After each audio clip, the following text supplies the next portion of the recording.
అందరికీ నమస్కారం. మనలో చాలా మందికి ఇలా జరుగుతూ ఉంటుంది కదా.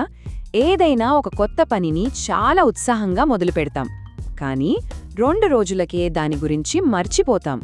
అది పరీక్షలకు చదవడం కావచ్చు, లేదా ఏదైనా కొత్త స్కిల్ నేర్చుకోవడం కావచ్చు. ఎందుకిలా జరుగుతుంది? రండి, ఈరోజు మనం దాని వెనుక ఉన్న అసలైన రహస్యమేంటో తెలుసుకుందాం. అయ్యో, ఇలా జరగడం చాలా మామూలు విషయమండి. ఇందులో మనం ఒంటరి కాదు. దాదాపు మనందరికీ ఇలాంటి అనుభవం ఎదురవుతుంది. ఒక పెద్ద లక్ష్యం పెట్టుకుని దాన్ని అందుకోలేకపోయినప్పుడు కొంచెం నిరాశగా అనిపించటం సహజమే.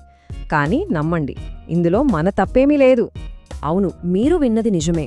అసలు సమస్య మన క్రమశిక్షణలో లేదో, మనం ఎంచుకున్న లక్ష్యం సైజులో ఉంది. కొన్నిసార్లు మనం తెలియకుండానే చాలా పెద్ద పెద్ద ప్రామిస్లు చేసేసుకుంటాం.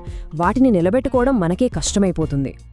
మనం తరచుగా చాలా ఎగ్జైట్మెంట్తో ఎమోషనల్గా పెద్ద పెద్ద మాటలు ఇచ్చేస్తాం, కానీ వాటిని మనం చేయలేనప్పుడు మన మీద మనకే నమ్మకం పోతుంది.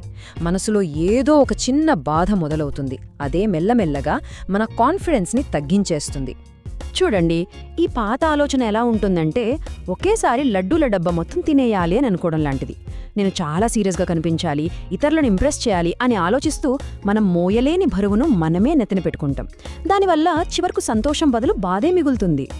మరి దీనికి సొల్యూషన్ ఏంటి? చాలా సింపుల్ అండి. ఇప్పుడు ఈ కొత్త ఆలోచన చూడండి. మనం రోజు ₹1 దాచుకుంటే నెల చివరికి మన దగ్గర కొంచెం డబ్బుంటుంది కదా. అలాగే చిన్న చిన్న లక్ష్యాలను రోజూ పూర్తి చేయటం వల్ల మన ఆత్మవిశ్వాసం నెమ్మదిగా కానీ చాలా బలంగా పెరుగుతుంది. ప్రశాంతంగా మొదలుపెట్టి ప్రతిరోజూ దాన్ని కొనసాగించగలుగుతాం.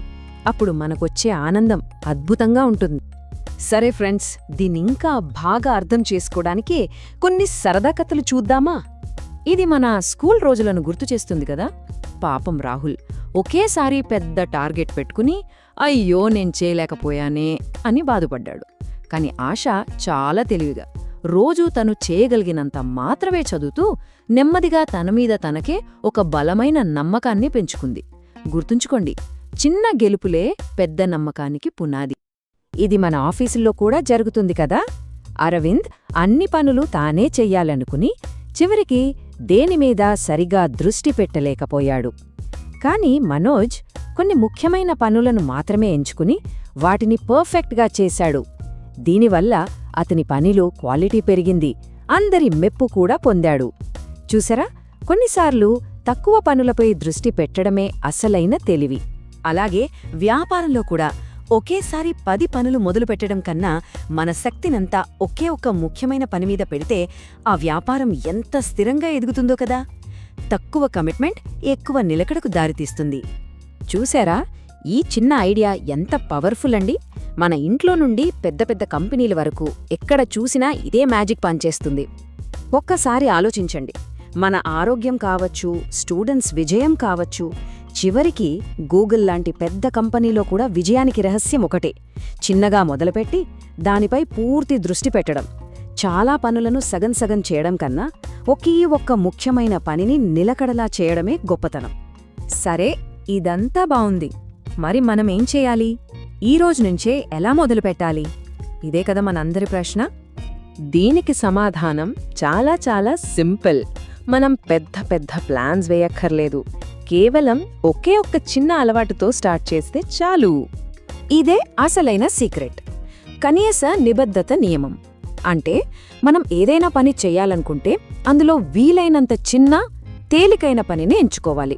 ఉదాహరణకు, గంటలు గంటలు చదవడం కాదు, రోజూ కేవలం 1 పేజీ చదవడం. దాన్ని మాత్రం రోజూ తప్పకుండా చేయాలి. ఇలా చేయడం వల్ల మన మైండ్కి ఆ పని ఈజీగా అనిపిస్తుంది. ఈ చిన్న నిలకడ మనకు కాన్ఫిడెన్స్ ఇస్తుంది. ఆ కాన్ఫిడెన్సే మనల్ని పెద్ద విజయాల వైపు నడిపిస్తుంది. దుర్గా సార్ చెప్పిన ఈ మాట వినండి: ప్రతిరోజూ చేసే చిన్న నిబద్ధతలు గొప్ప భవిష్యత్తును సృష్టిస్తాయి. ఎంత నిజమో కదా. చిన్న చిన్న అడుగులే మనల్ని పెద్ద గమ్యాలకు చేరవేస్తాయి. ఈ మాటను మనమందరం ఒక మంత్రంలా అనుకుందాం. గుర్తుపెట్టుకోండి ఫ్రెండ్స్, రోజూ నేర్చుకునే చిన్నపాటి విషయాలే ఏదో ఒక రోజు మనల్ని పెద్ద విజయం వైపు నడిపిస్తాయి.